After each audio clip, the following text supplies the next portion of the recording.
दर्शकों नमस्कार। चल रहे कोविड महामारी के मद्देनजर आपसे अनुरोध किया जाता है कि कोविड उपयुक्त व्यवहार का पालन अवश्य करें, जैसे कि मास्क पहनना, नियमित रूप से हाथ धोना, उचित शारीरिक सामाजिक दूरी बनाए रखना और भीड़भाड़ वाली जगहों से बचना। आइए सुनते हैं आज के मुख्य समाचार। सिलौकेला इस्पात संयंत्र के एयर कंडीशनिंग विभाग द्वारा प्रभावी मेंटेनेंस कार्य से संयंत्र के सुचारू कार्य में मदद का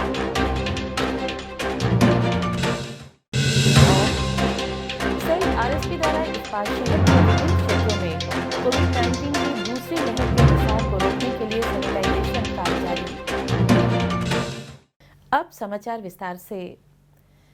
सिलौकेला इस्पात संयंत्र के एयर कंडीशनिंग विभाग प्रमुख सेवा विभाग में से एक है, जो संयंत्र के सुचारू और प्रभावी कार्य में मदद कर रहा है।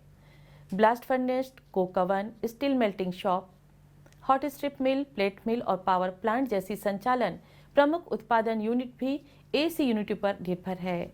कंप्यूटर और सूचना प्रौद्योगिकी विभाग वर्क्स और नौसन वर्क्स दोनों के विभिन्न विभागों के सम्मेलन कक्ष एवं नियंत्रण कक्ष और गोपबंधु सभागार सेंटर प्लांट के निर्बाध विश्वसनीय संचालन पर पूरी तरह आश्रित है। पूरे संयंत्र का रूम एसी और वाटर कूलर का रखरखाव भी विभाग की एक महत्वपूर्ण कल्याणकारी गतिविधि है। इन सभी को बनाए रखने के लिए विभागीय कर्मी समूह ने कई स्थापना और मेंटेनेंस गतिविधियों को प्रारंभ किया है।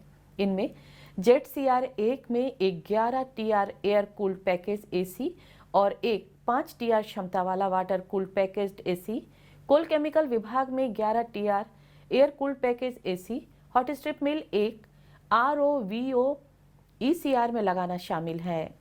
HSM 1 के ROVO ECR AC प्लांट में 60 TR DX टाइप AHU में 2 रेफ्रिजरेंट डिस्ट्रीब्यूटर्स भी बदले गए। प्रतिस्थापन श्रेणी में 7.5 TR क्षमता के अप्रचलित बाटली बोई में कंप्रेसर को एसी प्लांट के MP बॉयलर 3 में 06D.018 वोल्टास में कंप्रेसर से बदला गया। इसी तरह ब्लास्ट फर्नेस 4 के मेन कंट्रोल एसी प्लांट 2 अप्रचलित 10 TR क्षमता वाले कंप्रेसर को 11 TR क्षमता वाले स्क्रॉल कंप्रेसर से बदल दिया गया था। इसी प्रकार HSM 1 में वैक्स कंप्यूटर एसी प्लांट में 2 15 TR क्षमता वाले वाटर कूल्ड कंडेंसर को समान क्षमता वाले कंडेंसर से बदल दिया गया। लीन सिंटर प्लांट 2 में 40 TR क्षमता वाले चिलर को संशोधित किया गया और घरेलू संसाधनों का उपयोग करके प्रतिस्थापित किया गया। अन्य प्रमुख काम SMS 2 के यूनिट 1 की मरम्मत और कमीशनिंग था, जिसमें कास्टर 3 के कंप्रेसर शामिल थे। इन सभी प्रमुख मरम्मत, प्रतिस्थापन और मेंटेनेंस गतिविधियों से संयंत्र को पर्याप्त विद्युत बचत के साथ साथ लगभग 40 लाख की भी नगद राशि की बचत हासिल हुई।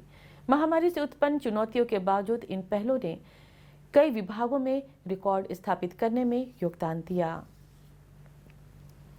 सिलौकेला इस्पात संयंत्र कोविड दिशा निर्देशों का अनुपालन कर कोविड महामारी की वर्तमान और प्रत्याशित लहर के प्रभावों को कम करने के लिए हर संभव प्रयास कर रही है। इस दिशा में विभिन्न पहलों के तहत सक्रिय सैनिटाइजेशन कार्य, संचार अभियान, उपचार सुविधाओं के विकास के साथ साथ ट्रैकिंग, परीक्षण और टीकाकरण कार्य को बढ़ाना शामिल है। आरएसपी के नगर इंजीनियरिंग विभाग की जन स्वास्थ्य यूनिट आवासीय क्षेत्रों और सार्वजनिक स्थानों की सफाई और परिशोधन कार्य में सक्रिय रूप से लगी हुई है। वर्तमान के सप्ताह में इस्पात शहर के विभिन्न सेक्टरों को सैनिटाइज किया गया। जिन सार्वजनिक स्थानों पर कीटाणु शोधन अभियान चलाया गया वे थे सेक्टर 4 महिला पुलिस स्टेशन, सेक्टर 3, 7, 15 और 19 के पुलिस स्टेशन, IGH में स्थित booster pump house, Rourkela house, ring road, sector 1, 2, 3, 4, 6, 15, 17, 19, 21 एवं IGH का NITTRA कार्यालय, सेक्टर 4, 7, 8, 9, 14, 15, 16, 17, 18, 19 का मार्केट क्षेत्र, Munna market, Gajapati market, China market, VIP market, sector 4, 5, 6, 8, 15, 17 के सिविल और इलेक्ट्रिकल मेंटेनेंस बूथ एवं IGH नगर इंजीनियरिंग कार्यालय, 33 KV विद्युत सब स्टेशन, सेक्टर 6, सेक्टर 1, 6 एवं 15 के स्वास्थ्य केंद्र, सेक्टर 8 के ब्राह्मणी वाटर वर्क्स, सेक्टर 20 के इंटेक वेल और water works, Rourkela house, sector 19 के राउरकेला स्टील टेलीविजन सेंटर, दूरवाणी भवन और इस्पात पुस्तकालय। उल्लेखनीय है कि आरएसपी नियमित रूप से साफ सफाई और सैनिटाइजिंग के लिए हर संभव प्रयास कर रहा है ताकि बीमारी को फैलने से रोका जा सके और इस्पात शहर के निवासियों की स्वास्थ्य सुरक्षा सुनिश्चित की जा सके। एक बार फिर हमारे दर्शकों से अनुरोध है कि आप मास्क अवश्य पहनें, नियमित रूप से हाथ धोएं, उचित दूरत्व बनाए रखें और जहां तक संभव हो भीड़ भाड़ वाली जगहों से बचें। सुरक्षित रहें, स्वस्थ रहें। और इसी के साथ हम आज के हिंदी समाचार को यहीं विराम देते हैं। नमस्कार।